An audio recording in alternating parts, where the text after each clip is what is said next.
Hello hi നമസ്കാരം. ദൃശ്യം 3 റിലീസിന് തയ്യാറെടുക്കുകയാണ്. വളരെ കുറച്ച് ദിവസങ്ങൾ കൂടിയുള്ളൂ സിനിമ തിയേറ്ററുകളിലേക്ക് എത്താൻ വേണ്ടിയിട്ട്. ദൃശ്യം 1ഉം 2ഉം ഒക്കെ നമ്മൾ എത്ര കാലം മുമ്പ് കണ്ടതാണ്. എത്ര പേർക്ക് ആ കഥ ഓർമ്മയുണ്ടാവും. ഇനി ഇവ രണ്ടാമത് ആ സിനിമകളൊക്കെ ഒന്നുകൂടി കാണുക എന്ന് പറഞ്ഞു കഴിഞ്ഞാൽ ചില ആളുകൾക്ക് വലിയ താല്പര്യമായിരിക്കും. രണ്ടാമത് കാണാനുള്ളതുണ്ട്. ദൃശ്യം 1, 2ലേക്ക് വരുമ്പോൾ എനിക്ക് അത്ര അഭിപ്രായമില്ല. എന്നാലും ദൃശ്യം 1ഒക്കെ രണ്ടാമതും മൂന്നാമതും ഒക്കെ കാണാനുള്ളതുണ്ട്. ദൃശ്യം 3ലേക്ക് വരുമ്പോൾ 1ഉം 2ഉം പെട്ടെന്നൊന്ന് ഓർത്തെടുത്തിട്ട് 3ക്ക് തയ്യാറെടുക്കാം എന്നാണെങ്കിൽ ഈ വീഡിയോ നിങ്ങൾക്ക് ഉപകാരപ്പെടുമെന്നാണ് ഞാൻ വിചാരിക്കുന്നത്. 1ലെയും 2ലെയും കഥ വളരെ ചുരുങ്ങിയ വാക്കുകളിൽ നിങ്ങളോട് എക്സ്പ്രസ് ചെയ്യുക എന്നുള്ളതാണ് നമ്മൾ ഈ വീഡിയോയിൽ ഉദ്ദേശിക്കുന്നത്. ജോർജ് കുട്ടിയും ഫാമിലിയും കൂടി വരുണിനെ കൊന്ന് കുഴിച്ചു മൂടി പോലീസുകാർക്ക് കണ്ടെത്താൻ പറ്റുന്നില്ല.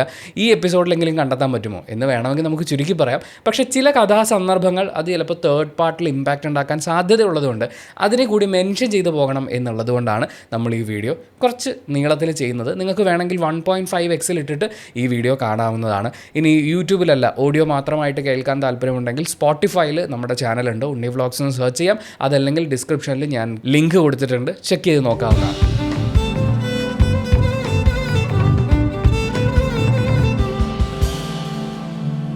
ജീത്തു ജോസഫിൻ്റെ ദൃശ്യം 1 നമ്മൾ ആദ്യം കാണുന്നത് രാജാക്കാട് എന്ന സ്ഥലമാണ്. ആദ്യാവസാനം നമ്മൾ രാജാക്കാട് തന്നെയാണ് കാണുന്നത്. അതിനെ ചുറ്റിപ്പറ്റിയാണ് കഥയും കഥാപാത്രങ്ങളൊക്കെ മുന്നോട്ട് പോകുന്നത്. രാജാക്കാടുള്ള ജോർജ് കുട്ടി, ലാലേട്ടൻ അവതരിപ്പിക്കുന്ന കഥാപാത്രം.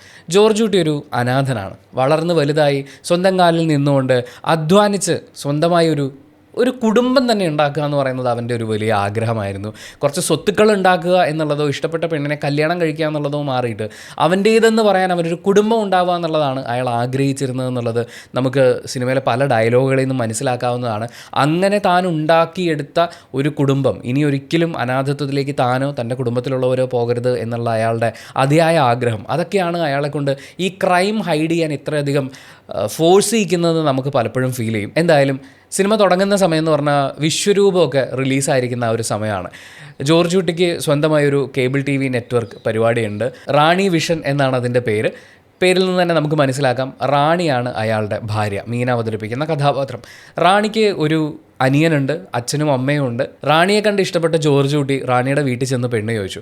ആദ്യം പല കാരണങ്ങളും പറഞ്ഞ് അവിടുന്ന് അയാൾ മടക്കി അയച്ചു. പക്ഷേ വീണ്ടും ജോർജ് കുട്ടി ആ കുടുംബത്തെ ചെന്ന് കണ്ട് സംസാരിച്ച് അവസാനം റാണിയെ ജോർജ് കുട്ടിക്ക് വിവാഹം കഴിപ്പിച്ചു കൊടുത്തു. ആ വിവാഹം കഴിയുന്നതിലൂടെ ജോർജ് കുട്ടി തനിക്കൊരു അമ്മയും അച്ഛനെയും അനിയനെയും ഒക്കെ കിട്ടി എന്നുള്ള സന്തോഷത്തിലാണ്. ഈ കേബിൾ വിഷൻ കൂടാതെ താനായി അധ്വാനിച്ചുണ്ടാക്കിയ പണം കൊണ്ട് അയാൾ ഉണ്ടാക്കിയ ഒരു 5 ഏക്കർ പുരയിടവും അവിടുത്തെ കൃഷിയും കാര്യങ്ങളും ഒക്കെ ജോർജ് കുട്ടിക്കുണ്ട്. കേബിൾ TV ഓഫീസിലിരിക്കുന്ന സമയത്തും ഫ്രീ ആയി കിട്ടുന്ന ഓരോ സമയത്തും സിനിമയെക്കുറിച്ച് ചിന്തിക്കുക, സിനിമയിലെ കാര്യങ്ങൾ ഓർത്തു വെക്കുക, അതിലൊക്കെ വലിയ താല്പര്യമുള്ള ആളാണ്. അറുത്ത കൈക്ക് ഉപ്പ് തേക്കാത്ത പിശുക്കൻ എന്നുള്ള രീതിയിൽ അയാൾ ഓരോ രൂപയും സേവ് ചെയ്യാൻ ശ്രമിക്കുന്നതാണ് നമ്മൾ സിനിമയിൽ കാണുന്നത്. പക്ഷേ അങ്ങനെ സേവ് ചെയ്ത് വെക്കുന്ന പണം കൊണ്ടാണ് അയാൾ തൻ്റെ ജീവിതത്തിലെ ഓരോ ആഗ്രഹങ്ങളും നിറവേറ്റുന്നത്. അയാളുടെ ഏറ്റവും വലിയ ഇപ്പോഴത്തെ ഒരു ആഗ്രഹം എന്ന് പറയുന്നത് ഒരു തിയേറ്റർ, അവിടെ പഴയ തിയേറ്റർ കൊടുക്കാനുണ്ട്, അതൊന്ന് സ്വന്തമാക്കണം എന്നുള്ള. റാണിയും ജോർജ് കുട്ടിയും സന്തോഷമായി ജീവിക്കുന്നു. അവർക്ക് 2 പെൺമക്കളാണ്, അഞ്ജുവും അനുവും. അവരും സ്കൂളുകളിൽ നല്ല രീതിക്ക് തന്നെ പഠിക്കുന്നു. ജോർജ് കുട്ടിയുടെ അളിയൻ രാജേഷ് രാഷ്ട്രീയ പ്രവർത്തനമൊക്കെ ആയിട്ട് നാട്ടിൽ അങ്ങനെ നടക്കുകയാണ്. ജോർജ് കുട്ടിക്ക് ആ തിയേറ്റർ വാങ്ങാൻ പണത്തിൻ്റെ കുറച്ച് ആവശ്യമുണ്ട് എന്ന് മനസ്സിലാക്കുന്ന ജോർജ് കുട്ടിയുടെ അമ്മായച്ചൻ, റാണിയുടെ അച്ഛൻ, അദ്ദേഹത്തിൻ്റെ കുറച്ച് പറമ്പ് ജോർജ് കുട്ടിക്ക് കൊടുക്കുകയാണ്. സെക്കൻഡ് പാർട്ടിലാണ് നമ്മൾ അറിയുന്നത് ജോർജ് കുട്ടി ആ പറമ്പും വിറ്റു, തൻ്റെ പുരയിടത്തിൽ നിന്ന് 2 ഏക്കർ കൂടി വിറ്റു. അങ്ങനെ കിട്ടിയ പണമൊക്കെ കൂട്ടിവെച്ച് അതിനോടൊപ്പം ലോണും കൂടി എടുത്തൊരു സ്ഥലം വാങ്ങി തിയേറ്റർ വെക്കുന്നുണ്ട് എന്നുള്ളത്.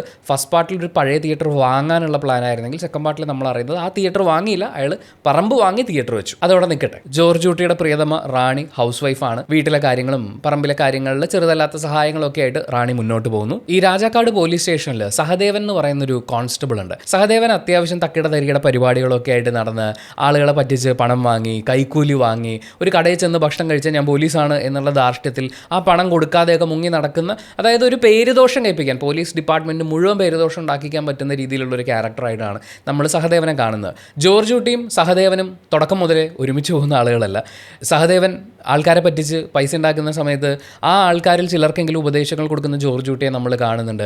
താൻ തെറ്റൊന്നും ചെയ്തിട്ടില്ലാത്തതുകൊണ്ട് സിനിമയിലൂടെയൊക്കെ കിട്ടിയ അറിവുകളുടെയും കൂടി ഭാഗമായിട്ട് പോലീസിനെ പേടിക്കേണ്ട ഒരു ആവശ്യവുമില്ല എന്ന ബോധ്യമുള്ള ആളാണ് ജോർജ് കുട്ടി. പക്ഷേ സഹദേവൻ പേടിപ്പിക്കാൻ അല്ലെങ്കിൽ അതുവഴി ജനങ്ങളെ മുതലെടുത്ത് ജീവിക്കുന്ന ഒരാളാണ്. സോ അവർക്കിടയിൽ അത്ര രസകരമായ ഒരു അന്തരീക്ഷമല്ല ഉള്ളത്. എന്തായാലും രാജാക്കാട് പോലീസ് സ്റ്റേഷൻ അവർ പൊളിച്ചു പണിയാണ്. പഴയ പോലീസ് സ്റ്റേഷൻ വളരെ മോശാവസ്ഥയിലാണ്. അതുകൊണ്ട് പുതിയൊരു ബിൽഡിംഗ് അവർ അതിനോട് ചേർന്ന് തന്നെ പണിത് ആരംഭിച്ചിട്ടുണ്ട്.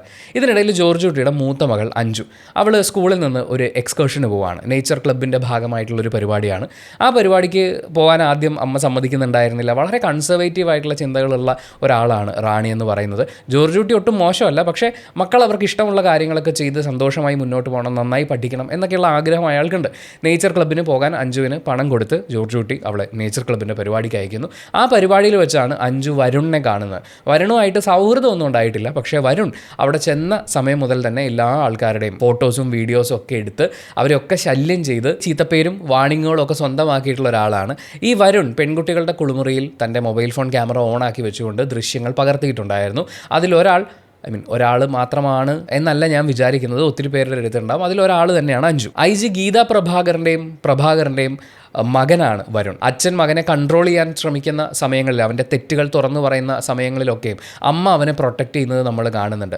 ആ ലാളനയുടെ ഫലമായിട്ട് ആരെയും പേടിയില്ലാതെ ഇഷ്ടമുള്ള കാര്യങ്ങളൊക്കെ ചെയ്ത് മറ്റുള്ളവരെ കുറിച്ച് ചിന്തിക്കാതെ നമ്മളൊരു സ്പോയിൽഡ് കിഡ് എന്ന് പറയുന്ന ആ ഒരു കാറ്റഗറിയിലാണ് നമ്മൾ വരുൺ എന്ന് പറയുന്ന കഥാപാത്രത്തെ കാണുന്നത്. എന്തായാലും സമാധാനമായി സന്തോഷമായി മുന്നോട്ട് പോയിക്കൊണ്ടിരുന്ന ജോർജ് കുട്ടിയുടെ കുടുംബത്തെ വരുൺ എന്ന കാർമേഘം പൊതിയാൻ ശ്രമിക്കുന്നതാണ് പിന്നീട് നമ്മൾ കാണുന്നത്. നേച്ചർ ക്ലബിൻ്റെ പരിപാടിയുടെ സമയത്ത് താൻ പകർത്തിയ വിഷ്വൽസുമായിട്ട് വരുൺ അഞ്ജുവിനെ ചെന്ന് കാണുന്നു. അഞ്ജുവിനെ അവൻ ഭീഷണിപ്പെടുത്തുകയാണ്. രാത്രി പുറത്തേക്ക് ഇറങ്ങി വരണമെന്നും താൻ പറയുന്ന കാര്യങ്ങൾ അനുസരിക്കണമെന്നും അവൻ അവളോട് പറയുന്നു. പേടിച്ചു പോയ അഞ്ജു തൻ്റെ അമ്മ റാണിയോട് പിന്നീടാണെങ്കിലും കാര്യങ്ങൾ തുറന്നു പറയുന്നു എന്നാണ് നമുക്ക് മനസ്സിലാക്കാൻ പറ്റുന്നത്. വരുൺ ആവശ്യപ്പെട്ടതുപോലെ അവൾ പുറത്തേക്ക് ഇറങ്ങി ചെല്ലുന്നുണ്ടെങ്കിലും അമ്മ കൂടി അവളെ ഫോളോ ചെയ്യുന്നുണ്ടായിരുന്നു. അവരിരുവരും അയാളുടെ കാല് പിടിച്ച് അപേക്ഷിക്കുന്നുണ്ട്, ഞങ്ങളുടെ ജീവിതം നശിപ്പിക്കരുത്, ആ വീഡിയോ ഡിലീറ്റ് ചെയ്യൂ, നിങ്ങൾ ഇവിടുന്ന് പോകണം എന്നൊക്കെ പറയുമ്പോഴും വളരെ മോശമായി റാണിയോട് വരെ പെരുമാറാൻ ശ്രമിക്കുന്ന വരുണിനെയാണ് നമ്മൾ കാണുന്നത്. ആ ശ്രമത്തിനിടയിൽ അഞ്ജുവിന് ഒരു കയ്യബദ്ധം പറ്റുന്നു. അയാളെ ജസ്റ്റ് ന്യൂട്രലൈസ് ചെയ്യുക എന്നുള്ളത് മാത്രമായിരിക്കും അവൾ ഉദ്ദേശിച്ചിട്ടുണ്ടാവുക. ഒരു കമ്പി എടുത്ത് അയാളുടെ തലക്കടിച്ചു. പക്ഷേ അതോടുകൂടി വരുൺ മരിച്ചു. പെട്ടെന്നുണ്ടായ ഷോക്കിൽ എന്ത് ചെയ്യണമെന്ന് അറിയാതിരുന്ന റാണിയും അഞ്ജുവും കൂടി വരുണിൻ്റെ ബോഡി ഒരു ചാക്കിലാക്കി പറമ്പിൽ കമ്പോസ്റ്റ് കുഴി എടുത്തു വെച്ചിട്ടുണ്ടായിരുന്നു ജോർജ് കുട്ടി. ആ കുഴിയിലേക്ക് അയാളുടെ ബോഡി കൊണ്ടിടുകയും അവിടെ മണ്ണിട്ട് മൂടുകയും ചെയ്തു. ഈ മണ്ണിട്ട് മൂടുന്ന സമയത്ത്, അല്ലെങ്കിൽ ഈ ബോഡി ഡിസ്പോസ് ചെയ്യാൻ ശ്രമിക്കുന്ന സമയത്ത് അനു ഈ കാഴ്ച കണ്ടിട്ടുണ്ടായിരുന്നു. അവളൊരു കൊച്ചുകുട്ടിയാണ്. അവളുടെ കുഞ്ഞു മനസ്സിൽ ഇന്ന ലൊക്കേഷനിൽ ഒരു ബോഡി കുഴിച്ചിട്ടു എന്ന് പറയുന്ന പോലത്തെ ഒരു ഇമേജ് പതിഞ്ഞിട്ടുണ്ടായിരുന്നു. എന്തായാലും പിറ്റേ ദിവസം വൈകി എത്തുന്ന ജോർജ് കുട്ടിയോട് റാണിയും അഞ്ജുവും ഒക്കെ സംഭവിച്ച കാര്യങ്ങൾ തുറന്നു പറയുന്നു. ഇതറിഞ്ഞ് ജോർജ് കുട്ടി തങ്ങളിലേക്ക് അന്വേഷണം നീളാതിരിക്കാനുള്ള സാധ്യതകളൊക്കെയാണ് ആദ്യം കട്ട് ചെയ്യുന്നത്. വരുണിൻ്റെ വാഹനം അയാൾ അവിടെ നിന്ന് എടുത്തുകൊണ്ട് പോവുകയും ഒരു പാറമടയിൽ കൊണ്ട് തള്ളുകയും ചെയ്യുന്നു. ആ പാറമടയിൽ ആരുമില്ല എന്നുള്ള അറിവ് അയാൾക്ക് ലഭിക്കുന്നത് അയാളുടെ അളിയനായിട്ടുള്ള പൊളിറ്റീഷ്യനായിട്ടുള്ള രാജേഷ്, അവരൊരു പാറമടയ്ക്കെതിരെ സമരം ചെയ്തുകൊണ്ടിരിക്കുകയാണ്. ആ പാറമടയിൽ തന്നെയാണ് ഇയാൾ ഈ കാറ് കൊണ്ട് നിക്ഷേപിക്കുന്നത്. അതിനുശേഷം കൃത്യം നടന്നിട്ടുള്ള സ്ഥലം ക്ലീൻ ചെയ്യാൻ നോക്കിയ സമയത്ത് വരുണിൻ്റെ സിം അയാൾക്ക് കിട്ടിയിട്ടുണ്ടായിരുന്നു. ആ സിം കാർഡ് ഒരു ഫോണിലിട്ട ശേഷം ഒരു അന്തർ സംസ്ഥാന ലോറിയിൽ ആ ഫോൺ വെക്കുകയാണ് അയാൾ ചെയ്തത്. അതിനുശേഷം അയാൾ നേരെ തൊടുപുഴയ്ക്കാണ് പോയത്. അവിടെ ചെന്ന് 4 സിനിമ ടിക്കറ്റുകൾ അയാൾ എടുക്കുന്നു. സമീപത്തുള്ള ഒരു റെസ്റ്റോറൻറ്റിൽ നിന്ന് ഭക്ഷണം കഴിക്കുകയും അവിടെ ബിരിയാണി കഴിച്ചുകൊണ്ടിരുന്ന 4 പേര് ചിക്കൻ ബിരിയാണി കഴിച്ചതിൻ്റെ ബില്ല് ആ ആൾക്കാരറിയാതെ അയാൾ സംഘടിപ്പിക്കുകയും ചെയ്യുന്നു. അതിനുശേഷം അയാൾ നേരെ രാത്രിയാകുമ്പോഴേക്കും വീട്ടിലേക്ക് ചെല്ലുകയാണ്. കുടുംബസമേതം അയാൾ കിടന്നുറങ്ങാൻ ആവശ്യപ്പെട്ടിട്ടുണ്ടാകും. എല്ലാവരും കിടന്നുറങ്ങിയതിന് ശേഷം അയാൾ ആ ബോഡി അവിടെ നിന്ന് കുഴിച്ചെടുക്കുകയും രാജാക്കാട് പോലീസ് സ്റ്റേഷൻ്റെ പണി നടക്കുകയാണ് എന്നുള്ള കാര്യം അറിയാവുന്നതുകൊണ്ട് ജോർജ് കുട്ടി ആ ഡെഡ് ബോഡി രാജാക്കാട് പോലീസ് സ്റ്റേഷനുള്ളിൽ മറവ് ചെയ്യുകയും ചെയ്യുന്നു. ഇതൊക്കെ അവസാനം തുറന്നു വരുന്ന കാര്യങ്ങളാണ്, നിങ്ങൾക്കറിയാം. പക്ഷേ ആ പ്രോസസ്സ് ഇങ്ങനെയാണ്. അയാൾ ബോഡി അവിടെ നിക്ഷേപിക്കുന്നു. പിറ്റേ ദിവസം തൻ്റെ കുടുംബാംഗങ്ങളോടൊപ്പം അദ്ദേഹം തൊടുപുഴയിലേക്ക് പോവുകയാണ്. തൊടുപുഴ പാറേപ്പള്ളിയിൽ ധ്യാനമുണ്ട് എന്നുള്ളൊരു കാര്യം റാണി അയാളോട് മുൻപേ സൂചിപ്പിച്ചിട്ടുണ്ടായിരുന്നു. അച്ഛൻ്റെ ധ്യാനം കൂടാൻ പോകണമെന്ന് വലിയ ആഗ്രഹമുണ്ട്. അന്ന് അയാൾ അതിന് എതിര് പറയുകയാണ് ചെയ്തത്. വരുണിൻ്റെ കാറ് ഡിസ്പോസ് ചെയ്യാൻ പോകുന്ന സമയത്താണ് ഈ ധ്യാനത്തിൻ്റെ കാര്യം അയാൾക്ക് കൃത്യമായിട്ട് മനസ്സിലാവുന്നത്. അയാൾ തൻ്റെ ഫാമിലിയുമായിട്ട് സുഹൃത്ത് മുരളിയുടെ ബസ്സിലാണ് കയറുന്നത്. ആ ബസ് പുതിയൊരു ബസ്സായതുകൊണ്ട് ഞങ്ങളുടെ ബസ്സിൽ ജോർജ് കുട്ടി ചായൻ ആദ്യമായിട്ട് കയറുകയല്ലേ, അതുകൊണ്ട് ടിക്കറ്റ് വേണ്ട എന്ന് അയാൾ പറയുന്നുണ്ട്. ആ ബസ്സിൽ യാത്ര ചെയ്ത് അവർ തൊടുപുഴയിൽ പോവുകയും ഈ ധ്യാനം നടക്കുന്ന പള്ളിയിൽ ഒരു ഫുൾ ഡേ സ്പെൻഡ് ചെയ്യുകയും ചെയ്തു. അതിനുശേഷം അവിടെ മുറിയെടുത്ത് താമസിക്കുകയും കുടുംബാംഗങ്ങളുമായി അവർ ആ റെസ്റ്റോറൻറ്റിൽ പോയി ഭക്ഷണം കഴിച്ച് കടയുടമയുമായി ഒരു പരിചയമുണ്ടാക്കി. ലോഡ്ജിൽ റൂം എടുക്കുന്ന സമയത്ത് 2-ാം തീയതി അവർ റൂം എടുത്തു എന്നുള്ള രീതിയിൽ രേഖയുണ്ടാകത്തക്ക രീതിയിൽ മുറിയുടെ ക്വാളിറ്റി അറിയണം എന്ന് പറഞ്ഞ് റാണി റിസപ്ഷനിൽ നിൽക്കുന്ന പയ്യനുമായി പോകുന്ന സമയത്ത് 2-ാം തീയതിയിൽ തൻ്റെയും കുടുംബത്തിൻ്റെയും പേര് എഴുതി ചേർക്കുകയാണ് ജോർജ് കുട്ടി ചെയ്യുന്നത്. അത് കഴിഞ്ഞ് അവരൊരു തിയേറ്ററിൽ സിനിമയ്ക്ക് കയറി തിയേറ്റർ ഓപ്പറേറ്ററിനെ കയറി പരിചയപ്പെടുന്നു. അത് കഴിഞ്ഞ് അവിടുന്ന് തിരിച്ചു വരുമ്പോൾ KSRTC ബസ്സിൽ കണ്ടക്ടറുമായി ഒരു ബന്ധമുണ്ടാക്കുകയും ചെയ്യുന്നു. ഇതിനിടയിൽ പള്ളിയിൽ ധ്യാനത്തിൻ്റെ CD അവർ വിൽപ്പനയ്ക്ക് വെച്ചിട്ടുണ്ട് എന്ന് മനസ്സിലാക്കുന്ന ജോർജ് കുട്ടി മറ്റൊരു പേരിൽ ആ CD സ്വന്തമാക്കുന്നുണ്ട്. അതിനുശേഷം നാട്ടിലെത്തി പാറേപ്പള്ളിയിൽ നടന്നിട്ടുള്ള ആ ധ്യാനത്തിൻ്റെ CD ഇടുകയും അതവർ ശരിക്കും കണ്ടതുപോലെ തന്നെ വളരെ ശ്രദ്ധയോടുകൂടി എല്ലാവരും വായിക്കുകയും ഈ പള്ളിയിലെ ധ്യാനത്തിൻ്റെ സമയത്ത് പറഞ്ഞിട്ടുള്ള കഥകൾ ജോർജ് കുട്ടി തരം കിട്ടുമ്പോഴൊക്കെ ചായക്കടയിൽ ഇരിക്കുന്ന ആളുകളോട് സംസാരിക്കുകയും ചെയ്യുന്നുണ്ട്. ഓരോ വട്ടം പറയുമ്പോഴും ഓഗസ്റ്റ് 2-ാം തീയതി ധ്യാനത്തിന് പോയപ്പോൾ പാറേപ്പള്ളിയിൽ തൊടുപുഴയിൽ പള്ളിയിൽ ഞാൻ കേട്ട കഥയാണിത് എന്ന് അയാൾ ഊട്ടി ഉറപ്പിക്കുന്നുണ്ട്. കുട്ടികൾക്കും നമ്മൾ സാധാരണ പോലെ അല്ലാതെ പെരുമാറിക്കഴിഞ്ഞാൽ നമ്മുടെ പെരുമാറ്റത്തിലൊരു മാറ്റം ഉണ്ടായാൽ എല്ലാവർക്കും അത് മനസ്സിലാവും. അതുകൊണ്ട് ധൈര്യമായിട്ട് വേണം കാര്യങ്ങളെ ഡീൽ ചെയ്യാൻ എന്നുള്ള കാര്യവും അയാൾ ഉറപ്പിക്കുന്നുണ്ട്. ചോദ്യം ചെയ്യലിന് വിളിപ്പിക്കുന്ന സമയത്ത് ഇനി അങ്ങനെ ഉണ്ടാവുകയാണെങ്കിൽ എങ്ങനെയാണ് നമ്മൾ റിയാക്ട് ചെയ്യേണ്ടത്, ഓരോ ചോദ്യങ്ങൾക്കും എങ്ങനെയാണ് ഉത്തരം കൊടുക്കേണ്ടത് എന്ന കൃത്യമായ ട്രെയിനിങ്ങും അയാൾ കൊടുക്കുന്നുണ്ട്. ഇതിനിടയിൽ തൻ്റെ മകനെക്കുറിച്ച് വലിയ വിവരമൊന്നും ഇല്ലായിരുന്നെങ്കിൽ പോലും അവൻ്റെ ടവർ ലൊക്കേഷനൊക്കെ പരിശോധിക്കുമ്പോൾ ഗോവ വഴി മഹാരാഷ്ട്രയിലേക്ക് പോയിട്ടുണ്ടെന്ന് പറയുമ്പോൾ അവൻ സുഹൃത്തുക്കളോടൊപ്പം പോയതായിരിക്കും എന്നാണ് ഗീത ആശ്വസിക്കുന്നത്. പക്ഷേ അതിനൊരു വിരാമമിടുന്നത് വരുണിൻ്റെ കാർ പാറമടയിൽ നിന്ന് കണ്ടെടുക്കുന്നതോടെയാണ്. സോ അയാൾ മരിച്ചു അല്ലെങ്കിൽ അപായപ്പെട്ടിട്ടുണ്ട് എന്നുള്ള ഒരു കാര്യം ഗീതാ പ്രഭാകരന് മനസ്സിലാവുകയും മകനെക്കുറിച്ചുള്ള അന്വേഷണം അവർ ആരംഭിക്കുകയും ചെയ്യുന്നു.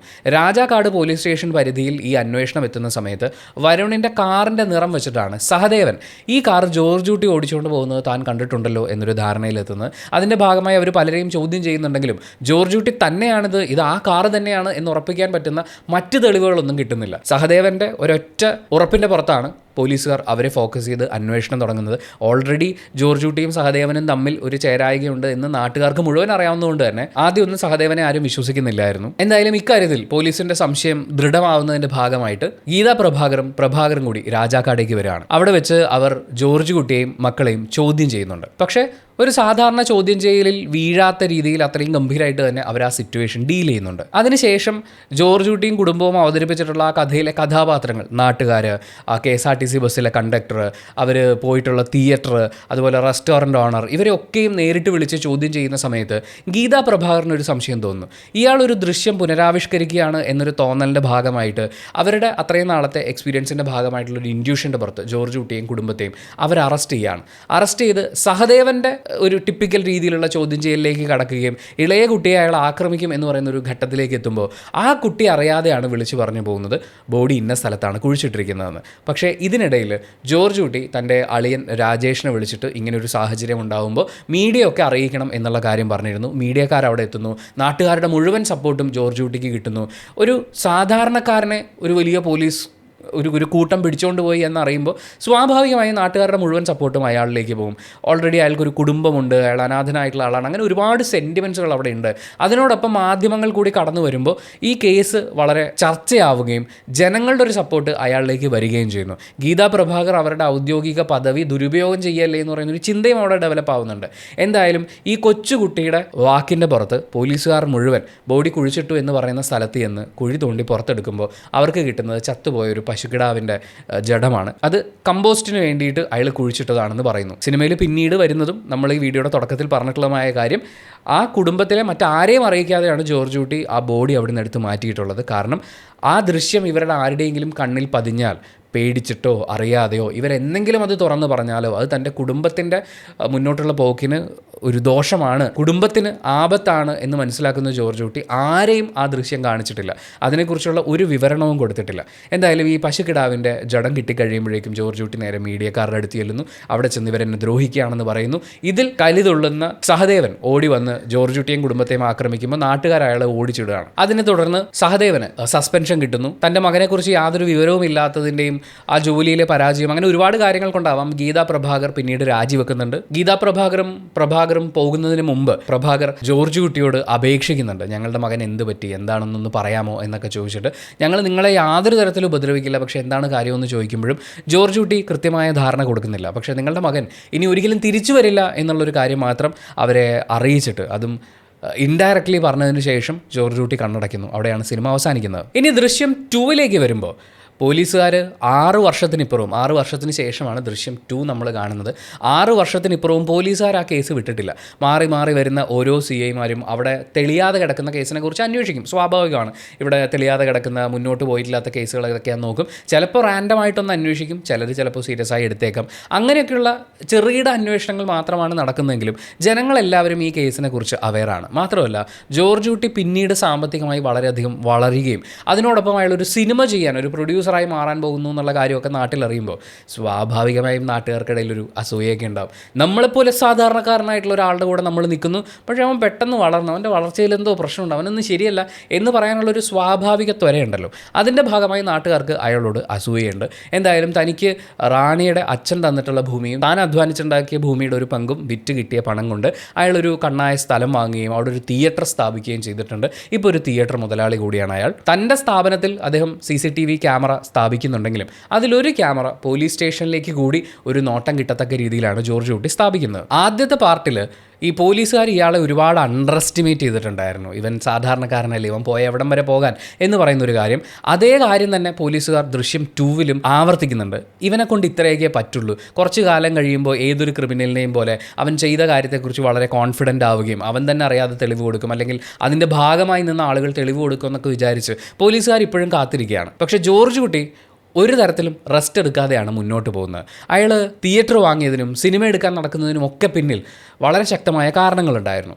6 വർഷങ്ങൾക്കിപ്പുറം നമ്മൾ ജോർജ് കുട്ടിയുടെ ഫാമിലിയെ കാണുമ്പോൾ അഞ്ജു കോളേജിൽ പഠിക്കുകയാണ്, അനു +2 മറ്റുമാണ് പഠിക്കുന്നത്. റാണിയുടെ നിർബന്ധപ്രകാരമായിരിക്കാം കുറച്ചുകൂടി റിച്ച് ആയിട്ടുള്ള കുട്ടികൾ പഠിക്കുന്ന ഒരു സ്കൂളിലാണ് അനുവിനെ ചേർത്തിരിക്കുന്നത്. അതിൻ്റെ ഭാഗമായിട്ടൊക്കെ ആയിരിക്കണം അവൾക്ക് ദൈവവിശ്വാസത്തിലൊരു കുറവ് വന്നിട്ടുണ്ട് എന്ന് പരിതപിക്കുന്ന റാണിയെ നമ്മൾ കാണുന്നുണ്ട്. അവളുടെ ഒരു സുഹൃത്തൊരു ഷോർട്ട് ഫിലിം ചെയ്യുന്നുണ്ട്. ആ ഷോർട്ട് ഫിലിമിന് വേണ്ടി അയാളോടൊരു ഇഷ്ടക്കൂടുതലും കൂടി ഉണ്ടായിരിക്കാം. എന്തായാലും ആ സുഹൃത്തിനോട് അനു തൻ്റെ ചേച്ചി കാണുന്ന സ്വപ്നങ്ങളെക്കുറിച്ചൊക്കെ പറയുന്നുണ്ട്. അഞ്ജു ഓൾറെഡി ഈ പറയുന്ന മാനസികാവസ്ഥയിലൂടെയൊക്കെ കടന്നു പോവുകയും വളരെ ട്രൊമാറ്റിക് ആയിട്ടുള്ളൊരു സിറ്റുവേഷനിൽ പാസ് ചെയ്തത് കൊണ്ടാവാം അവൾ ഒരുപാട് ദുസ്വപ്നങ്ങൾ കാണുന്നു, ഫിറ്റ്സ് വന്നിട്ടുണ്ട്. അപ്പോൾ ഈ അനുഭവങ്ങളൊക്കെ തൻ്റെ കൂട്ടുകാരനോട് അനു പറയുന്നുണ്ട്. ആ കൂട്ടുകാരൻ ആക്ച്വലി തോമസ് ബാസ്റ്റിൻ IPS ഒരു സുഹൃത്തിൻ്റെ മകനാണ്. മുരളി ഗോപിയാണ് തോമസ് ബാസ്റ്റിൻ്റെ കഥാപാത്രത്തിനെ അവതരിപ്പിച്ചിരിക്കുന്നത്. അപ്പോൾ ഈ കുട്ടിയിൽ നിന്ന് എന്തെങ്കിലും ഒരു ക്ലൂ കിട്ടുമോ എന്നറിയാൻ വേണ്ടിയിട്ടാണ് ഈ പയ്യനെ അവരെ ഏൽപ്പിക്കുന്നത്. കാര്യമാത്ര പ്രസക്തമായ കാര്യങ്ങളൊന്നും കിട്ടുന്നില്ലെങ്കിലും പോലീസുകാർക്ക് ധാരണയുള്ള ഏതാണ്ടൊക്കെ കാര്യങ്ങൾ അനുവിൽ നിന്ന് കണ്ടെത്താൻ ആ പയ്യന് സാധിക്കുന്നുണ്ട്. ജോർജ് കുട്ടി തിയേറ്റർ വാങ്ങുന്നതിന് വേണ്ടി തൻ്റെ 5 ഏക്കർ ഭൂമിയിൽ നിന്ന് 2 ഏക്കർ വിറ്റിട്ടുണ്ടായിരുന്നു. ആ 2 ഏക്കർ ആക്ച്വലി വാങ്ങിയിട്ടുള്ളത് ഗീതാ പ്രഭാകറാണ്. തോമസ് ബാസ്റ്റിൻ IPS നിർദ്ദേശപ്രകാരമാണ് അവരങ്ങനെ ചെയ്തിട്ടുള്ളത്. ആ പുരയിടത്തിൽ ഇപ്പോൾ താമസിക്കുന്നത് 2 പോലീസുകാർ സ്പൈ ആയിട്ടാണ്. അവർ നാട്ടിൻപുറത്തുകാരാണ്, പ്രണയിച്ച് കല്യാണം കഴിച്ചവരാണ്, വീട്ടുകാരുടെ സപ്പോർട്ടൊന്നും ഇല്ല. അതിൽ ഭർത്താവ് വെള്ളമടിക്കുന്നു, ഭാര്യയെ തല്ലുന്നു എന്ന് പറയുന്ന ഒരു സിമ്പതി കൂടി അവരവിടെ ക്രിയേറ്റ് ചെയ്തിട്ടുണ്ട്. കാരണം അവർക്ക് ജോർജ് കുട്ടിയുടെ ഫാമിലിയുമായിട്ട് അടുക്കണമായിരുന്നു. റാണിയാണ് അവർക്ക് ഏറ്റവും പറ്റിയ ടാർഗറ്റ് എന്ന് അവർ വിചാരിച്ചിട്ടുണ്ടാവും. എന്തായാലും അങ്ങനെ 2 ക്യാരക്ടേഴ്സായിട്ട് അവരവിടെ ജീവിക്കുകയാണ്. ജോർജ് കുട്ടിയുടെ വീട്ടിൽ മുഴുവൻ അവർ മൈക്കുകൾ സ്ഥാപിച്ചിട്ടുണ്ട്. ജോർജ് കുട്ടിയും ഭാര്യയും തമ്മിൽ ഏതെങ്കിലും തരത്തിൽ ഈ കേസുമായി ബന്ധപ്പെട്ട വിവരങ്ങൾ സംസാരിക്കുകയാണെങ്കിൽ അത് ചോർത്തിയെടുക്കാൻ വേണ്ടിയിട്ട്. പക്ഷേ ഈ 6 കൊല്ലത്തിനിടയ്ക്ക് ഒരു തവണ പോലും ഇവർക്ക് യാതൊരു ക്ലൂവും കിട്ടിയിട്ടില്ല. കാരണം ഈ കേസുമായി ബന്ധപ്പെട്ടുള്ള കാര്യങ്ങളൊന്നും വീട്ടിൽ സംസാരിക്കരുത് എന്ന് ജോർജ് കുട്ടി വിലക്കിയിട്ടുണ്ടായിരുന്നു. ജോർജ് കുട്ടിയുടെ പ്ലാനിങ് അത്രയേ ഉള്ളൂ എന്നാണ് സിനിമ കാണുന്ന തുടക്കത്തിലെ സമയത്ത് നമ്മൾ വിചാരിക്കുന്നത്. പക്ഷേ അവിടെ കൊണ്ട് തീർന്നില്ല. ആസ് എ ക്യാരക്ടർ നോക്കുമ്പോൾ ജോർജ് കുട്ടി അത്രയും കുറഞ്ഞ സമയം കൊണ്ട് എന്തൊക്കെ കാര്യങ്ങൾ ഫേസ് ചെയ്തു. തൊട്ടപ്പുറത്ത് പോലീസുകാർ സ്പൈ വർക്ക് ചെയ്യുന്നു, മകളുടെ കൂടെ പഠിക്കുന്ന പയ്യൻ സ്പൈ വർക്ക് ചെയ്യുന്നു, മൂത്ത മകൾക്ക് വളരെ ട്രോമാറ്റിക് ആയിട്ടുള്ള കണ്ടീഷൻസ് ഉണ്ടാക്കിയിട്ടുള്ള ആഘാതം, നാട്ടുകാരുടെ കണ്ണുകടി, സൗഹൃദത്തിൻ്റെ പുറത്തോ മറ്റോ ഭാര്യ ഇത് ആരോടെങ്കിലും തുറന്നു പറയുമോ എന്നുള്ള പേടി, മക്കൾക്ക് വളർച്ചയുടെ ഭാഗമായിട്ടുണ്ടാകുന്ന ക്യാരക്ടറിലെ ഡിഫറൻസുകൾ, ആ ഡിഫറൻസും ഈ ഭാര്യയും തമ്മിലുണ്ടാകുന്ന കോൺഫ്ലിക്റ്റുകൾ, ഇതൊക്കെ മാനേജ് ചെയ്തിട്ടാണ് ജോർജ് കുട്ടി മുന്നോട്ട് പോകുന്നത്. ഇതിനിടയിൽ ജോർജ് കുട്ടിയുടെ അളിയൻ രാജേഷ് ഖത്തറിലാണ്, വൈഫിനോടൊപ്പമാണ്. വൈഫ് പ്രഗ്നൻ്റ് ആണ്. അദ്ദേഹത്തിൻ്റെ അച്ഛൻ, രാജേഷിൻ്റെ അച്ഛൻ മരിച്ചു. അപ്പോൾ അമ്മ കൂടി അളിയനോടൊപ്പം ഖത്തറിലേക്ക് പോവുകയാണ്. ഈ ഇളയ മകൾ അനു വെക്കേഷന് വീട്ടിൽ വരുന്ന സമയത്ത് അവൾ കുറച്ചും കൂടി സെൽഫ് സെൻറ്റേർഡായിട്ട് പെരുമാറി തുടങ്ങി എന്ന് പറയുന്നൊരു കാര്യത്തെ സൂചിപ്പിക്കുന്നൊരു സീനുണ്ട്. കറിയെടുക്കാൻ പോയ സമയത്ത് അവൾക്ക് മാത്രമുള്ളത് എടുത്തിട്ട് വരുമ്പോൾ എല്ലാവരോടും ചോദിക്കേണ്ടതെന്ന് അമ്മ ചോദിക്കുന്നുണ്ട്. പക്ഷേ ഞാൻ എൻ്റെ കാര്യമല്ലേ നോക്കിയത്, നിങ്ങൾക്ക് വേണമെങ്കിൽ ചോദിച്ചാൽ പോരെ, അല്ലെങ്കിൽ നിങ്ങൾക്ക് പോയി എടുത്തൂടെ എന്നൊക്കെ ചിന്തിക്കുന്ന ഒരു രീതിയിലേക്ക് അവൾ മാറുന്നുണ്ട്. അതൊരു പക്ഷേ തേർഡ് പാർട്ടിൽ കുറച്ചും കൂടി എഫക്റ്റ് ഉണ്ടാക്കാൻ സാധ്യതയുള്ള ഒരു ക്യാരക്ടർ ചേഞ്ച് ആണെന്ന് തോന്നുന്നു. എന്തായാലും നാട്ടുകാരുടെ കണ്ണുകടി മൂത്ത് ജോർജ് കുട്ടി തന്നെയാണ് അവനെ കൊന്നത് എന്നൊരു വിശ്വാസത്തിലേക്ക് ഇവരൊക്കെ എത്തിച്ചേരുന്നുണ്ട്. ഇതിനിടയിൽ റാണിയിൽ നിന്ന് പരമാവധി വിവരങ്ങൾ ചോർത്തിയെടുക്കാൻ വേണ്ടിയിട്ട് തൊട്ടപ്പുറത്ത് സ്പൈ വർക്ക് ചെയ്തുകൊണ്ടിരിക്കുന്ന പോലീസുകാരി പലതരം കാര്യങ്ങൾ റാണിയെ ധരിപ്പിക്കുന്നുണ്ട്. അതിൽ നിന്ന് ജോർജ് കുട്ടിക്ക് കിട്ടുന്ന ആദ്യത്തെ ക്ലൂ എന്ന് പറയുന്നത്, ജോർജ് കുട്ടിയുടെ മൂത്ത മകൾ അഞ്ജുവിന് ഒരു വിവാഹാലോചന ഈ സ്പൈ വർക്ക് ചെയ്യുന്ന പോലീസുകാർ തന്നെ കൊണ്ടുവരുന്നു എന്ന് പറയുന്നു. പക്ഷേ ആ വിവാഹം മുടങ്ങിപ്പോകുന്നതിന് കാരണം ജോർജ് കുട്ടിയുടെ മകളും വരുൺ എന്ന് പറയുന്ന പയ്യനുമായി ഒരു പ്രണയബന്ധമുണ്ടായിരുന്നു, അത് ജോർജ് കുട്ടി പൊക്കി എന്നൊക്കെ പറയുന്ന പോലത്തെ ഒരു കഥ ഇവിടെ പരക്കുന്നുണ്ട് എന്ന് അവൾ റാണിയെ ധരിപ്പിച്ചു. റാണി നാട്ടിൽ നടക്കുന്ന കാര്യങ്ങളൊക്കെ എനിക്കറിയാം എന്ന് ജോർജ് കുട്ടിയോട് പറയുന്നുണ്ട്. അതും ഇതിനോട് ചേർന്ന് നിൽക്കത്തക്ക രീതിയിലുള്ള കാര്യമാകുമ്പോൾ ജോർജ് കുട്ടി അലേർട്ട് ആവുന്നുണ്ട്. കാരണം റാണിയോട് നാട്ടിൽ നടക്കുന്ന കാര്യങ്ങൾ എന്നൊക്കെ പറഞ്ഞ് അവളിൽ നിന്ന് വിവരങ്ങൾ അറിയാൻ ആരോ ശ്രമിക്കുന്നുണ്ടെന്ന് പറയുന്ന പോലത്തെ ഒരു ധാരണ.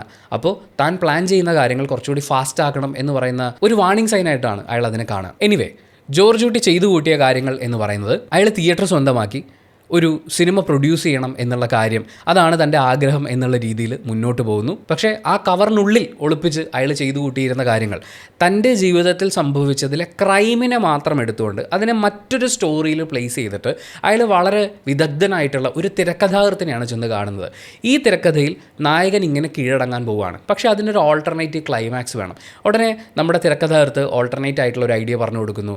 ജോർജ് കുട്ടിയും തൻ്റേതായിട്ടുള്ള ഒരു ആശയം പങ്കുവയ്ക്കുന്നു. പക്ഷേ ആ ആശയത്തിൽ റിസ്കുകൾ എന്തൊക്കെയാണ് എന്നുള്ളത് തിരക്കഥാകൃത്ത് ഇദ്ദേഹത്തിന് പറഞ്ഞു കൊടുക്കുന്നുണ്ട്.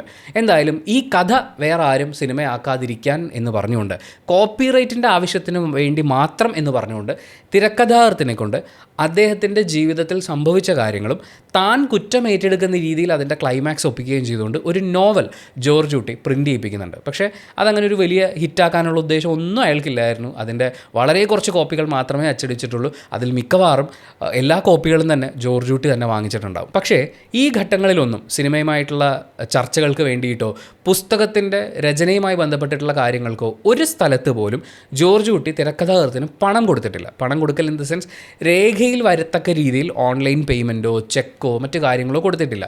എല്ലാം ക്യാഷായിട്ടാണ് കൊടുത്തിട്ടുള്ളത്. ഈ തിരക്കഥ അല്ലെങ്കിൽ ഈ നോവൽ എന്ന് പറയുന്നത് പൂർണ്ണമായും തിരക്കഥാകൃത്തിൻ്റെ പേരിലാണുള്ളത്. അവിടെ ജോർജ് കുട്ടിക്ക് യാതൊരു ഇൻവോൾവ്മെൻറ്റും ഇല്ല, അല്ലെങ്കിൽ നിയമപരമായി തെളിയിക്കാൻ പറ്റില്ല എന്നുള്ള രീതിയിൽ തന്നെയാണ് അയാൾ ആ കാര്യങ്ങൾ ചെയ്തത്. ഇനി ദൃശ്യം 1 ബന്ധപ്പെട്ട് നമ്മൾ നോക്കുമ്പോൾ ആ കേസിലെ ഏറ്റവും വലിയ വഴിത്തിരിവ് വരുണിൻ്റെ ബോഡി കിട്ടുക എന്നുള്ളതാണ്. ഇനി അങ്ങോട്ടാണെങ്കിലും ദൃശ്യത്തിൽ എന്തെങ്കിലും ഒരു വഴിത്തിരിവ് ഉണ്ടാവണമെങ്കിൽ ഈ മരിച്ച ആളുടെ ബോഡി കിട്ടണം, അല്ലെങ്കിൽ കൊല്ലപ്പെട്ട ആളുടെ ബോഡി കിട്ടണം. അത് കിട്ടാത്തിടത്തോളം ഈ കേസ് എങ്ങും എത്താൻ പോകുന്നില്ല. ഈ കാര്യമാണ് പോലീസുകാർക്ക് ഏറ്റവും അത്യാവശ്യമായിട്ട് വേണ്ടത്, വരുണിൻ്റെ ബോഡി. പോലീസ് സ്റ്റേഷനിലാണ് കുഴിച്ചിട്ടിരിക്കുന്നതെന്ന് എല്ലാ മലയാളികൾക്കും അറിയാം, പക്ഷേ സിനിമയിലുള്ള കഥാപാത്രങ്ങൾക്ക് അറിയില്ലല്ലോ. അപ്പോൾ എന്നെങ്കിലും ഒരിക്കൽ ഈ ബോഡി പോലീസുകാർ കണ്ടെത്തിയാൽ പിന്നെ എങ്ങനെ ഇതിൽ നിന്ന് രക്ഷപ്പെടാം എന്ന് പറയുന്നൊരു കാര്യമാണ് ജോർജ് കുട്ടി ആലോചിക്കുന്നത്. ഏതൊരു മലയാളിയും പോലെ, ഒരുപാട് സിനിമകളൊക്കെ കണ്ടിട്ടുള്ള ഏതൊരു മലയാളിയും പോലെ കുടുംബത്തിന് വേണ്ടി എന്നെ അറസ്റ്റ് ചെയ്യൂ എന്ന് പറഞ്ഞ് നിൽക്കുന്നതാണ് ജോർജ് കുട്ടിയുടെ മനസ്സിൽ ആദ്യം ഉണ്ടായിരുന്നത്. പക്ഷേ താൻ എന്തിനു വിട്ടുകൊടുക്കണം എന്നൊരു ചിന്തയായിരിക്കാം ഈ ഓൾട്ടർനേറ്റ് ക്ലൈമാക്സ് എന്ന് പറയുന്ന ആലോചന അയാൾക്ക് ഉണ്ടായിട്ടുണ്ടാവുക. ആ ആലോചനയുടെ ഭാഗമായി ഈ ബോഡി കളക്ട് ചെയ്ത് കഴിഞ്ഞാൽ പിന്നീട് നടക്കുന്ന പ്രോസസ്സിനെ കുറിച്ച് അറിയണമായിരുന്നു. അതിനും ഈ തിരക്കഥാകൃത്തിന് തന്നെയാണ് ജോർജ് കുട്ടി ഉപയോഗിച്ചിട്ടുള്ളത്. അവിടെ അയാൾക്ക് ചെയ്യാൻ പറ്റുന്ന ഓൾട്ടറേഷൻ മെത്തേഡ് എന്താണെന്നുള്ളത് അയാൾ മനസ്സിലാക്കി അത് തിരക്കഥാകൃത്തിനോട് പറഞ്ഞു. അതിലെ റിസ്ക് എലമെൻറ്റുകളും ഇയാൾ മനസ്സിലാക്കി കഴിഞ്ഞു. എന്തായാലും തലയ്ക്ക് ആഘാതമേറ്റ് മരിച്ചിട്ടുള്ള ഒരു ചെറുപ്പക്കാരൻ്റെ അസ്ഥികൂടങ്ങൾ കിട്ടുക എന്നുള്ളതാണ് അയാളുടെ മുന്നിൽ ഏറ്റവും പ്രധാനപ്പെട്ട ആവശ്യം എന്ന് അയാൾ മനസ്സിലാക്കുന്നു. കാരണം അസ്ഥികൂടങ്ങൾ മാറ്റി വെക്കണമെങ്കിൽ ഏതാണ്ട് ഒരേ അവസ്ഥയിൽ തന്നെ മരിച്ചിട്ടുള്ള ആളായിരിക്കണം, അല്ലെങ്കിൽ ഇത് മറ്റൊരു രീതിയിൽ മരിച്ച ആളുടെ ബോഡിയാണ് എന്ന് മനസ്സിലാക്കി കഴിഞ്ഞാൽ ക്രമക്കേട് നടന്നിട്ടുണ്ട്, ഈ അസ്ഥികൂടങ്ങൾ മാറ്റി വെക്കുക എന്ന് പറയുന്ന ഒരു പ്രോസസ്സ് നടന്നിട്ടുണ്ടെന്ന് പിന്നീട് തെളിയും. അപ്പോൾ അത് വരാതിരിക്കാൻ വേണ്ടി തലയ്ക്ക് അടിയേറ്റ് തന്നെ മരിച്ചിട്ടുള്ള മറ്റൊരാളുടെ എല്ലും കഷ്ണങ്ങൾ ആവശ്യമായിരുന്നു. ജോർജ് കുട്ടി അത്തരത്തിൽ മരിച്ചിട്ടുള്ള ഒരാളുടെ സംസ്കാര ചടങ്ങിൽ പങ്കെടുക്കുകയും അവിടെ ആ പയ്യന് കുഴി വെട്ടിയിട്ടുള്ള ആളുമായി പരിചയത്തിലാവുകയും അയാളെ സാമ്പത്തികമായി സംരക്ഷിക്കുകയും പിന്നീട് ആ ശരീരം അസ്ഥികൂടങ്ങളായി മാറിക്കഴിഞ്ഞപ്പോൾ ആ അസ്ഥികൂടങ്ങൾ ജോർജ് കുട്ടി കളക്ട് ചെയ്ത് വെക്കുകയും ചെയ്യുന്നു. പിന്നീട് അയാൾ തിയേറ്ററൊക്കെ പണിത് കഴിഞ്ഞപ്പോൾ അതിലൊരു സ്പെഷ്യൽ അറ ഉണ്ടാക്കിയിട്ട് അവിടെയാണ് ഈ അസ്ഥികൂടങ്ങൾ സൂക്ഷിച്ചു വെച്ചിരിക്കുന്നത്. ഇനി ഈ അസ്ഥികൂടങ്ങൾ മാറ്റണമെങ്കിൽ ഇത് കൊണ്ടുവെക്കുന്ന സ്ഥലത്ത് തനിക്ക് പരിചയക്കാരൻ വേണം, അതുപോലെ അവിടെ ഫുൾ ആക്സസ് വേണം. അതിനുവേണ്ടി അവിടുത്തെ സെക്യൂരിറ്റി ഗാർഡുമായിട്ട് പരിചയത്തിലാവുകയും അയാൾക്ക് സിനിമാ മോഹമുണ്ടെന്ന് മനസ്സിലാക്കി അയാളുമായി ഒരു വെള്ളോടി കമ്പനി ഉണ്ടാക്കുകയും ചെയ്യുന്നു. പിന്നീട് അതായത് വർഷങ്ങൾ നീണ്ട കാത്തിരിപ്പാണ് ജോർജ് കുട്ടി നടത്തുന്നത്. സിനിമയുടെ കാര്യങ്ങൾ നമുക്ക് ഇപ്പോൾ ഓണാക്കാം, അങ്ങനെ ചെയ്യാം, ഇങ്ങനെ ചെയ്യാം എന്ന് പറഞ്ഞ് ഈ പരിപാടികൾ ഇങ്ങനെ നീണ്ടുപോയിക്കൊണ്ടേയിരിക്കുകയാണ്.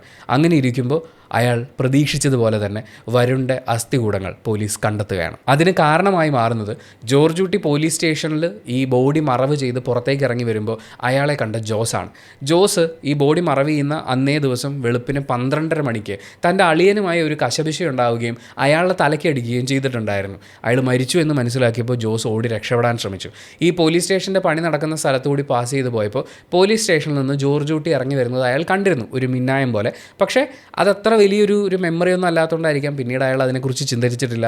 ആളുകൾ മുഴുവൻ ഇതിനെക്കുറിച്ച് സംസാരിക്കുമ്പോഴും അയാൾ അതിനെക്കുറിച്ച് ഓർക്കുന്നില്ല. മാത്രമല്ല ഇനി ഓർത്താൽ തന്നെ അയാൾ ആ സമയത്തേക്കും പോലീസ് സ്റ്റേഷനിലായി. കാരണം അന്ന് വെളുപ്പിന് 4 മണിയോടുകൂടി അയാൾ പോലീസിൻ്റെ പിടിയിലാവുന്നുണ്ട്. തൻ്റെ ചേട്ടനെ കൊന്ന ജോസിനോട് ഇനി ഒരിക്കലും ഒരുമിച്ച് പോകാൻ പറ്റില്ല എന്നാണ് അയാളുടെ ഭാര്യ പറയുന്നത്. പക്ഷേ തൻ്റെ ഭാര്യയും മകനുമായി ഒരുമിച്ച് ജീവിക്കണം എന്ന് അയാൾ അത്രയധികം ആഗ്രഹിക്കുന്നുണ്ട്. അതിന് പണം ഉണ്ടാക്കാൻ വേണ്ടി ഏതെങ്കിലും നാട്ടിൽ പോയി പണിയെടുത്ത് ജീവിക്കാം എന്ന് വിചാരിക്കുന്ന സമയത്താണ് അയാൾക്കൊരു ഘട്ടത്തിൽ ഈ കാര്യം ഓർമ്മ വരുന്നതും അയാളത് പോലീസുകാരോട് തുറന്നു പറയുന്നതും. പിന്നീട് അമേരിക്കയിൽ നിന്ന് ഗീതാ പ്രഭാകറും കൂടി വരുന്നു. അവരും ഈ അന്വേഷണം ചൂടുപിടിപ്പിക്കുന്നു. ജോർജ് കുട്ടി മുൻകൂട്ടി തയ്യാറാക്കിയ തിരക്കഥ പോലെ തന്നെ താനാണിത് ഒറ്റയ്ക്ക് ചെയ്തത് എന്നുള്ള കാര്യം പോലീസിനോട് സമ്മതിക്കുന്നു. പോലീസ് അതൊക്കെ വെച്ച് ഒരു കുറ്റപത്രം തയ്യാറാക്കി കേസ് കോടതിയിലെത്തിക്കുന്നു. പക്ഷേ പോലീസിന്റെ പിടിയിലാവുന്നതിന് മുമ്പേ തന്നെ ജോർജ് കുട്ടി ഈ അസ്ഥികൂടങ്ങൾ മാറ്റിയിട്ടുണ്ടായിരുന്നു. കോടതിയിൽ വെച്ച് ഈ പുസ്തകത്തിൽ നിന്നുള്ള കാര്യങ്ങൾ എടുത്തുകൊണ്ടാണ് പോലീസ് ഈ കഥ മെനഞ്ഞിട്ടുള്ളത് എന്ന് ജോർജ് കുട്ടിയുടെ വക്കീൽ വാദിച്ച് ജയിക്കുന്ന സമയത്ത് തന്നെ ഈ DNA ടെസ്റ്റിൻ്റെ റിസൾട്ട് വരികയാണ്.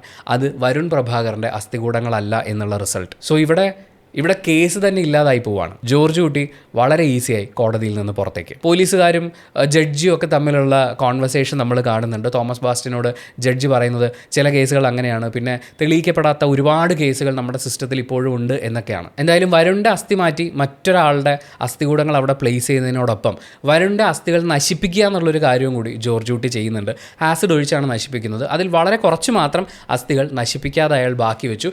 അത് ചാരമാക്കി മരണാനന്തര കർമ്മങ്ങൾ നടത്താൻ വേണ്ടിയിട്ട് ഗീതാ പ്രഭാകരനും അയാൾ വിട്ടുകൊടുക്കുകയാണ്. ഈ മരണാനന്തര ചടങ്ങുകളൊക്കെ നടക്കുന്ന സ്ഥലത്തേക്ക് തോമസ് ബാസ്റ്റിൻ IPS വരുന്നു. അയാളെ നമുക്ക് പിടികൂടാൻ പറ്റില്ല, ഞാൻ സുല്ലിട്ടു എന്നുള്ള കാര്യം അവതരിപ്പിക്കുന്നു. നമുക്കിത് ഇവിടം വെച്ച് അവസാനിപ്പിച്ചൂടെ എന്നുള്ള ചോദ്യം ചോദിക്കുന്നു. ഗീതാ പ്രഭാകറും ഒക്കെ യെസ് അങ്ങനെ ആവാം എന്നുള്ള രീതിയിലാണ് ആ സിനിമ അവസാനിക്കുന്നത്. എന്തായാലും കോടതിയിൽ വെച്ച് വളരെ ഈസിയായി ഇറങ്ങിപ്പോകുന്ന ജോർജ് കുട്ടിയുടെ വക്കീൽ കോടതിയെ ധരിപ്പിക്കുന്ന ഒരു കാര്യമുണ്ട്. എൻ്റെ കക്ഷി ഹൈക്കോടതിയിലേക്ക് മൂവ് ചെയ്യുകയാണ്, ഈ കേസുമായി ബന്ധപ്പെട്ടിട്ടുള്ള എല്ലാ നടപടികളിൽ നിന്നും തങ്ങളെ ഒഴിവാക്കണം, ഈ കേസ് ക്വാഷ് ചെയ്യണം എന്ന് വെച്ചാൽ ഇതിനി ഇല്ല, ഇങ്ങനൊരു കേസേ ഇല്ല എന്ന് പറയുന്ന രീതിയിൽ അത് ക്വാഷ് ചെയ്യണമെന്നും ഹൈക്കോടതിയിൽ ഒരു പെറ്റീഷൻ കൊടുക്കാൻ പോവുകയാണ് എന്നുള്ള കാര്യമാണ് പറയുന്നത്. അതങ്ങനെ അവർ മൂവ് ചെയ്യുകയാണെങ്കിൽ, ഹൈക്കോടതി അത് അംഗീകരിക്കുകയാണെങ്കിൽ, പിന്നീട് ഈ കേസുമായി ബന്ധപ്പെട്ട് ഇവരെ ഡയറക്റ്റ് ലിങ്ക് ചെയ്യുന്ന വ്യക്തമായ എവിഡൻസ് ഒന്നുമില്ലാതെ ഇവരെ ഇനി ചോദ്യം ചെയ്യാൻ പോലും പോലീസിന് വിളിപ്പിക്കാൻ പറ്റില്ല, അവിടെ ചെന്ന് അന്വേഷിക്കാനും പറ്റില്ല. അപ്പോൾ ശരിക്കും പറഞ്ഞാൽ ഇനി ബോഡി കണ്ടെത്തുക എന്ന് പറയുന്നൊരു പോസിബിലിറ്റി ഈ സിനിമയിലില്ല. കാരണം ആകെ മിച്ചുണ്ടായിരുന്ന അസ്ഥികൂടങ്ങളാണ്, അത് ജോർജ് കുട്ടി ആസിഡ് ഒഴിച്ച് നശിപ്പിച്ചു. ബാക്കിയുള്ളത് പ്രഭാകർ തന്നെ ഒഴുക്കി വിടുകയും ചെയ്തു. ബോഡി ഇല്ലാതെ ഇനി ആ കേസ് എങ്ങനെ മുന്നോട്ട് പോകാനാണ്, അല്ലെങ്കിൽ അങ്ങനെയുള്ള യാതൊരു തെളിവുമില്ലാതെ ഇനി ആ കേസ് എങ്ങനെയാണ് മുന്നോട്ട് പോകുക എന്ന് പറയുന്ന ഒരു വലിയ ചോദ്യമുണ്ട്. പക്ഷേ ഫസ്റ്റ് പാർട്ടും സെക്കൻഡ് പാർട്ടും കാണുമ്പോൾ നമ്മൾ അവിടെ കാണുന്ന ഒരു ഡിഫറൻസ്, സെക്കൻഡ് പാർട്ടിലേക്ക് വരുമ്പോൾ മീന അവതരിപ്പിക്കുന്ന റാണി എന്ന് പറയുന്ന കഥാപാത്രത്തിൻ്റെ ഒരു ഒറ്റപ്പെടൽ എലമെൻറ്റ് നമ്മൾ കാണുന്നുണ്ട്. കാര്യങ്ങളൊന്നും ജോർജ് കുട്ടി അവളോട് തുറന്ന് സംസാരിക്കുന്നില്ല. മക്കൾ രണ്ടുപേരും അച്ഛനോട് വളരെ ക്ലോസ് ആയിട്ടൊക്കെ ഇരിക്കുന്നു. അവരുടെ ഈ പ്രായത്തിൻ്റെ വളർച്ചയുടെ ഭാഗമായിട്ടുള്ള ടാൻട്രംസും കാര്യങ്ങളൊന്നും റാണിക്ക് ഡീൽ ചെയ്യാൻ പറ്റുന്നില്ല. റാണി അനുഭവിക്കുന്ന ഒരു ഒറ്റപ്പെടൽ എലമെൻറ്റിനൊക്കെ അതിനൊരു പ്രത്യേകം സോങ് തന്നെ കൊടുത്തിട്ട് ഒരു പ്രാധാന്യം ഈ സിനിമയിൽ ജീത്തു ജോസഫ് കൊടുത്തിട്ടുണ്ട്. സോ അത് ഇനിയുള്ള വർഷങ്ങളിൽ, ഇപ്പം ആ സിനിമ ഇറങ്ങിയിട്ട് ഇത്രയും വർഷങ്ങളായി, ഈ സമയങ്ങളിലൊക്കെ റാണിക്ക് അത്തരം മാറ്റങ്ങളിലൂടെ കടന്നു പോകേണ്ടി വരും. അവരുടെ ഇമോഷണൽ കാര്യങ്ങളുണ്ട്. അഞ്ജുവിൻ്റെ ആ സമയത്ത് ദൃശ്യം 2 നമ്മൾ കാണുന്ന ആ മാനസികാവസ്ഥയിൽ നിന്ന് ആ പെൺകുട്ടിക്ക് എന്തൊക്കെ മാറ്റങ്ങളാണ് സംഭവിക്കുക. അനു അവൾ കുറച്ചും കൂടി സെൽഫ് സെൻറ്റേർഡായിട്ട് പുരോഗമനപരമായിട്ടൊക്കെ ചിന്തിക്കുന്ന ഒരു കുട്ടി എന്നുള്ള നിലയിൽ അവളുടെ വളർച്ചയുടെ ഭാഗമായിട്ട് കുറേ കൂടി ഈ ചൈൽഡ്ഹുഡ് ട്രോമ അതുമായിട്ട് ഡീൽ ചെയ്യുന്ന അങ്ങനത്തെ കാര്യങ്ങളെക്കുറിച്ച് സംസാരിക്കാം. ഇപ്പോൾ വളരെ സ്നേഹത്തോടുകൂടി സംസാരിക്കുന്ന അച്ഛനെ വരെ അവൾ എതിർത്ത് നിൽക്കുകയും ചോദ്യം ചെയ്യുകയും ചെയ്യുന്ന ഒരു സാഹചര്യം ഉണ്ടായേക്കാം. പിന്നെ ഇപ്പോൾ എല്ലാം ഒരു പോഡ്കാസ്റ്റിൻ്റെ സീസണാണല്ലോ. ഏതെങ്കിലും ഒരു പോഡ്കാസ്റ്റിൽ പോയിരുന്നാൽ തന്നെ അനു ഈ കുഞ്ഞുനാളിലുണ്ടായിട്ടുള്ള ദുരനുഭവങ്ങൾ ഇങ്ങനെയൊക്കെയാണ്, ഇങ്ങനൊരു ഓർമ്മ എനിക്കുണ്ട്, എൻ്റെ ചേച്ചി ഇപ്പോഴും ആ ട്രോമയിൽ നിന്ന് മുക്തയായിട്ടില്ല എന്നൊക്കെയുള്ള കാര്യങ്ങൾ സംസാരിക്കുകയോ, ഇനി ഇതൊന്നും സംഭവിക്കുന്നുണ്ട്, ഇതൊക്കെ വെറുതെ പറയാവുന്ന ഊഹങ്ങളാണ്, ഇങ്ങനെയൊന്നും വരാൻ സാധ്യതയില്ലെന്നാണ് വിചാരിക്കുന്നത്.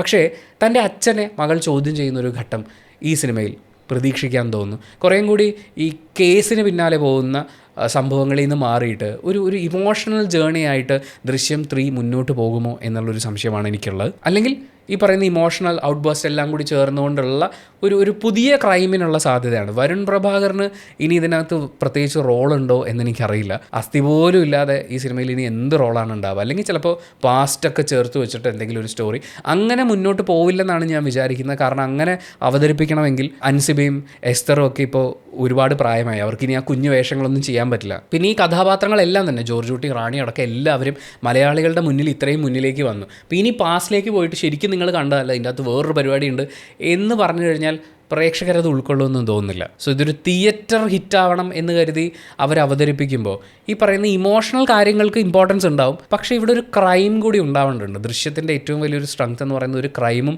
അത് സോൾവ് ചെയ്യാനുള്ള എല്ലാ മാർഗ്ഗങ്ങളും കിട്ടിയാലും ഒന്നും ചെയ്യാൻ പറ്റാതെ നിസ്സഹായരായി നിൽക്കുന്ന പോലീസുകാരെന്ന് പറയുന്ന ഒരു ആംഗിളാണ്. അതിനെ എങ്ങനെ 3യിൽ ഇവർ കൊണ്ടുവരും, എങ്ങനെ അവരതിനെ പ്ലേസ് ചെയ്യും എന്നുള്ളതാണ് നമ്മളിനി അറിയാനുള്ളത്. അതെന്തായാലും സിനിമ റിലീസാകുമ്പോഴേ നമുക്കറിയാൻ പറ്റുള്ളൂ.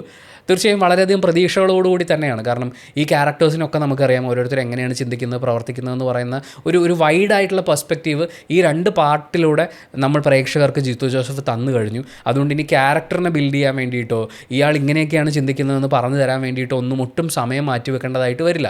വളരെ ഫാസ്റ്റായിട്ട് സ്റ്റോറിയിലേക്ക് വരുമായിരിക്കും. ആ ഫാസ്റ്റ് സ്പേസിൽ അതിനെ എങ്ങനെയാണ് അവതരിപ്പിക്കുക, എന്തായിരിക്കും ഇവിടുത്തെ കേസ് എന്നൊക്കെ അറിയാൻ വേണ്ടിയിട്ട് തീർച്ചയായും വളരെയധികം പ്രതീക്ഷകളോടെ കാത്തിരിക്കുന്നു. നിങ്ങളുടെ എക്സ്പെക്റ്റേഷൻസ് എന്തൊക്കെയാണ് ദൃശ്യം 3യിലേക്ക് വരുമ്പോൾ? ഇനിയിപ്പോൾ ഫസ്റ്റും സെക്കൻഡും കണ്ടിട്ട് ഞാൻ ഈ പറഞ്ഞിട്ടുള്ള കഥയിൽ വിട്ടുപോയിട്ടുള്ള കാര്യങ്ങളുണ്ടെങ്കിൽ, ശ്രദ്ധിക്കേണ്ട വളരെ ഇമ്പോർട്ടൻ്റ് ആയിട്ടുള്ള കാര്യങ്ങളുണ്ടെങ്കിൽ തീർച്ചയായും നിങ്ങൾക്കത് കമൻറ്റ് ബോക്സിൽ രേഖപ്പെടുത്താം. നമുക്ക് അതുകൂടി ഉൾപ്പെടുത്തിക്കൊണ്ട് ദൃശ്യം 3യെക്കുറിച്ച് ചിന്തിക്കാം, പ്രതീക്ഷയോടെ കാത്തിരിക്കാം.